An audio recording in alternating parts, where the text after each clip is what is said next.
everyone and welcome to the channel How Do I Do It. If you don't know me, I'm Luis Horacio and now I bring you this easy, quick, but above all delicious recipe to make potato pancakes with cheese or broccoli with cheese. They are extremely delicious and, as I said, incredibly easy to prepare and with few ingredients. They are ideal to accompany meat or simply alone with a sauce or whatever you like to put on these types of dishes.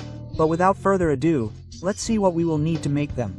If you are going to make them both ways, you will need broccoli, which in my case I buy a bag at Costco that already comes with frozen broccoli, cauliflower and carrots, but it is preferable to buy the broccoli floret fresh. To make the potato pancakes, I am going to use 2 medium potatoes that are enough for 2 people, so calculate what you want to make. A little bit of wheat flour, breadcrumbs, preferably unseasoned, in my case, melting cheese, mine is cheddar, but whichever you like the most. We will also use a little bit of salt, water, and some containers to make them. But that will be all, since as I said, there would be few ingredients, but now let's see how to make them.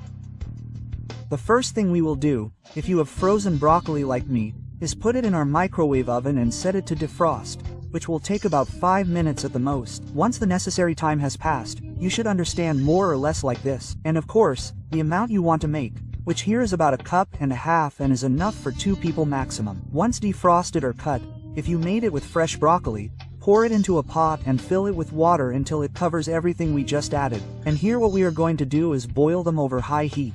Leave them there for a couple of minutes and then blanch them, which means that we are going to put them in cold water immediately after they boil. So what we are going to do is have ready, either a bowl or in this case a deep plate with enough water and a little bit of ice so that the water is very cold. So that once they have boiled and have been left cooking for a couple of minutes, we put them directly into the cold water, which will immediately stop the cooking and maintain their nutrients and, above all, intensify the green color of the vegetables. This is often done with asparagus, spinach and other vegetables. That is why vegetables look so green on restaurant plates, because they go through this blanching process. But of course, if anyone knows how to explain it better, leave it in the comments. But in the meantime, let's wait for them to cool down so we can handle them.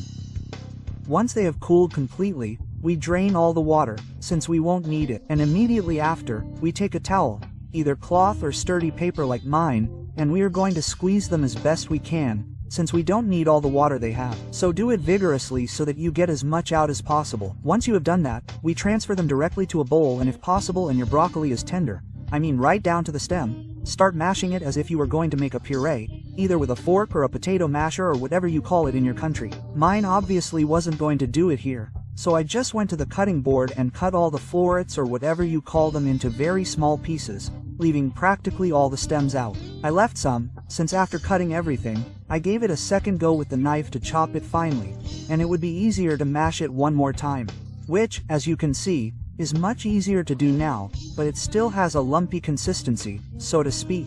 Even so, I continued adding the salt and breadcrumbs, and here the amounts are approximate, since it is until it forms a kind of paste, which in my case it never did.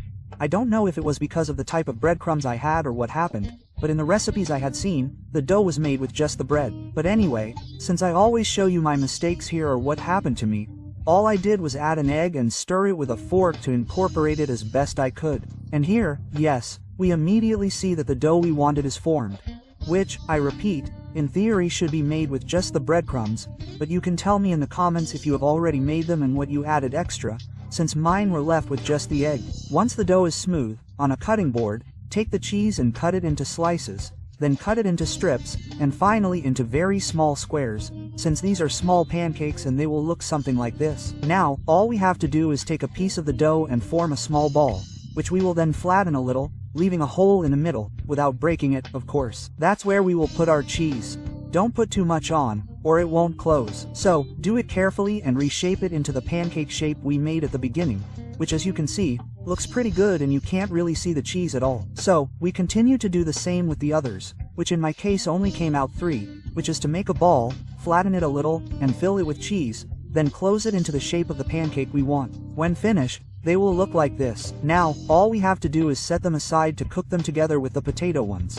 For the potatoes, it's easy, so if you know how to make mashed potatoes, skip the first steps, which are peeling the potatoes. It's not necessary, but we're going to use them for decoration and, of course, to eat them. So, without peeling the skins already, so that they cook much faster and don't waste gas, cook them in squares or at least in 4 parts. The point is that they look something like this. Now, just like with the broccoli, pour them into a pot, which, by the way, I'm using the same one, only I rinsed it, and add enough water to cover them. Now, let them boil until they're soft, which when cut like this will take about 15 minutes or so.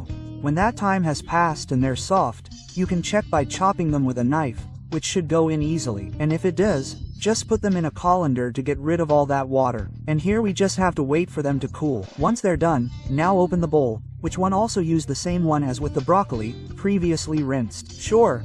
Now start mashing just like we did before, and here you won't have any problems, since the potato is very soft. And here came the acid test, which was to add the salt and, of course, the flour, which, likewise, was the test. I more or less used about 4 large spoonfuls and I incorporated everything the same with the help of a fork, which here, to my surprise, did work perfectly without having to add the egg, since, as you can see, the dough forms perfectly, so we'll have to try one more time with the broccoli to see if it can be done or not.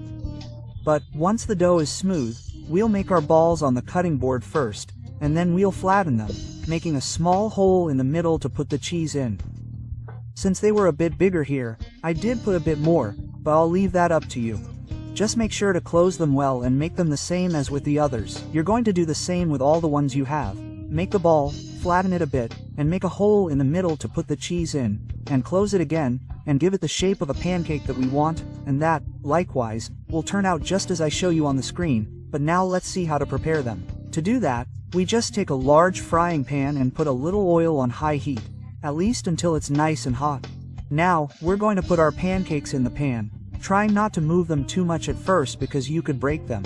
So take that into consideration. After a minute or two, turn them over to see how they're doing. They already have the perfect color we're looking for, which is golden brown, but without burning. But since they're a little thick, I'm going to cover them with the lid of my pot. But you can also use aluminum foil if you don't have a large one. The point is that they only cook and the cheese melts well. You can see here how some of the pancakes are coming out, and that will taste delicious. Just leave them for a couple more minutes and serve them. But now let's see how they turned out and how they taste. As you can see, they really do look delicious. As you can see that golden part, and the best part of it is the cheese that came out and formed a crust that gives it a lot of flavor. And remember that I told you not to waste the potato peels. Well, I just put those in the air fryer with a little bit of salt and they come out like these fries that I'll use to garnish the dish, and that of course you can eat, and they taste like French fries. So you won't waste anything you use. And of course, I never resist trying what I make, and this time it will be no exception. And as you can see, when I cut it, which unfortunately took me a while to arrange everything, it cooled down and the cheese no longer overflows when I did it. But you can see it melted inside and they're still hot. But I do recommend that you eat them right away. This broccoli one in particular I think lacked flavor. But the truth is I only added salt. But you can add pepper or seasoning to your taste, and I think it will give it much more flavor. But it still looks very good. But when I tried it with potatoes, wow, that one was delicious. Potatoes and cheese are always a winner, but this time it tastes really good. You really have to make them and try them because they're sure to be one of your favorite dishes. And as I told you, this can be eaten as is with a sauce and some pasta or rice, or it can be used to complement meat or fish. However you make it, you're sure to like it. But of course, tell me in the comments what you thought of them and if you want to share them with your family or friends at home, because I'd love to know. As you know, if you like this video, give it a thumbs up, subscribe, turn on the notification bell so you don't miss any of the videos, share it with all your family, friends, and acquaintances. As always, I'll see you in the next videos. Thanks.